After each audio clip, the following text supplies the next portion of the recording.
I think we recognize that there are systems and institutions that need to change across the country, and that's why, from the very beginning, we stepped up with policies, new policies, stronger policies and processes to support every survivor, everyone who comes forward, because nobody deserves to work in a workplace where they are being discriminated against, where they are being harassed or hassled. We have been unequivocal about that. My leadership has been unequivocal about that. Yes, these problems continue in workplaces across the country, particularly in the military.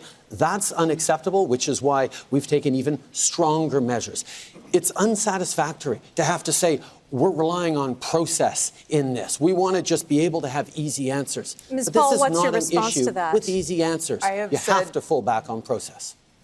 I have said before, and I'll say again tonight, that I do not believe that Mr. Trudeau is a real feminist. A feminist doesn't continue to push strong women out of his party when they are just seeking to serve. And I will say their names tonight and thank them. Thank you, Jane Philpott. Thank you, Jody Wilson-Raybould. Thank you, Selena Cesar-Chavez. And I'm here tonight thanks to the work that you have done. I believe that if there were more women on this platform tonight and in previous years, that we, in fact, would have better laws in our military. We would have childcare at this point. We would have many of the things that we need. I am the only woman, other than Elizabeth May, to be on this platform in the last 18 years. The Liberal Party has never had a woman lead it. I think it's time for the party to examine its priorities. I think, Ms. Paul, you'll perhaps understand that I won't take lessons on caucus management from you. And I think what I will keep focused on is making sure that our first woman finance minister has moved forward on Mr. Trudeau. Mr. Trudeau, I'm sorry, that's time. We have to move on. Canada's voice has been absent, Mr. Trudeau. We have not worked with our allies on Huawei. We have not stood up for the 300,000 Canadians in Hong Kong. We've not fought for the two Michaels and put pressure on the communist regime. We have not stood up for human rights. Sir, you did not show up for a vote declaring a genocide towards the Uyghur people. You didn't show up. Canada is the country that was leading the fight against apartheid. We created the UN Human Rights Code. We should be leaders for our values, sir. And you've let the Michaels down, and we have to get serious with China. If you want to let the Michaels and get the Michaels home, you do not simply lob tomatoes across the Pacific. That is what Mr. Harper tried for a number of years and didn't get anywhere. You need to engage in a sophisticated way with our allies every step of the way. You have to take the same position on Huawei, and that's exactly on steel, what we have done on every step of the time. On cyber security, Mr. Trudeau. We are out of step, and our allies are wondering where Canada's gone. You started as Prime Minister saying you admired China. Mr. Blanchet, did you want to get in on Throwing this? tomatoes might not be the solution, but I would submit humbly that doing nothing might not be the solution either. The Mr. Trudeau's record on human rights is not perfect.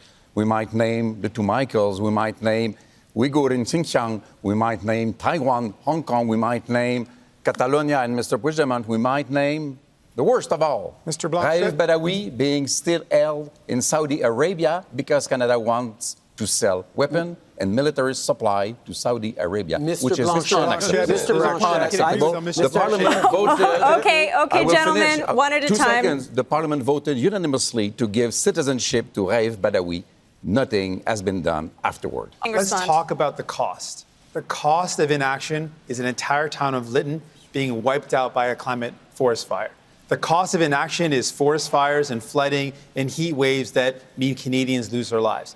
The cost of not acting means a young woman I met in Hamilton who looked me in the eyes and said, what's the point of me pursuing my education? What's the point of me finding a partner or even starting a family when I don't know what type of future I'll live in, let alone my child? That's the cost of inaction. That's the cost of Mr. Trudeau, who had 6 years to do something about this. It's not 2 years. It's not a small mandate. 6 years, and he failed you. And it cost all of us. Mr. Trudeau. When we talk about a climate crisis, we have to deal in facts. And one of the facts I need to correct right now that everyone is laid into is we have not missed any of our targets. We are on track to exceeding our targets. And it's important that we are on facts. Secondly, I do have a question for Mr. Singh. We need to talk about science. We need to talk about experts. Absolutely. We agree on that, you and I both. So how is it that the experts that have rated our plan on climate to be an A have rated your plan to be an F? Experts. I rate your track record an F, Mr. Trudeau. You've had 6 years. You don't get to rate. I rate. Know. Well, politicians, not just me. experts. Why did the experts give you an F on your climate plan? Let Mr. Singh Let's talk respond, about Mr. right now. Trudeau. Let me respond to this.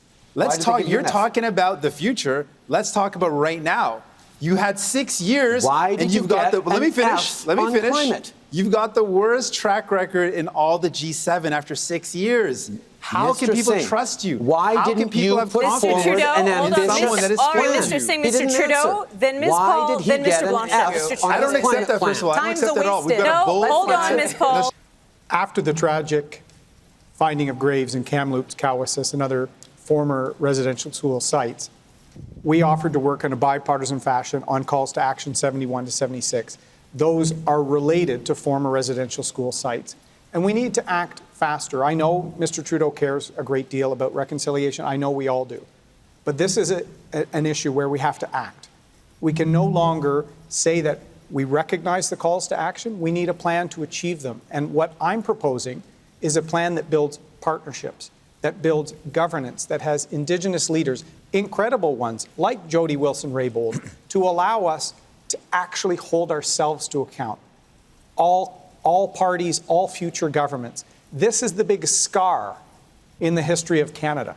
And we have to tackle it not just with good intentions, but with a good plan to deliver for all Indigenous people. When we called the national inquiry into missing and murdered Indigenous women and girls after years of governments avoiding doing that, we ensured that we brought the truth forward. And then we worked with Indigenous leaders groups, Indigenous women's groups to co-develop the action plan that we are now fully funding so we can get justice for the victims, healing for the families, and put an end to this ongoing national tragedy. It will take a lot of work by all of us, but we are walking this road in partnership because we know it needs to be done and there is much more to do.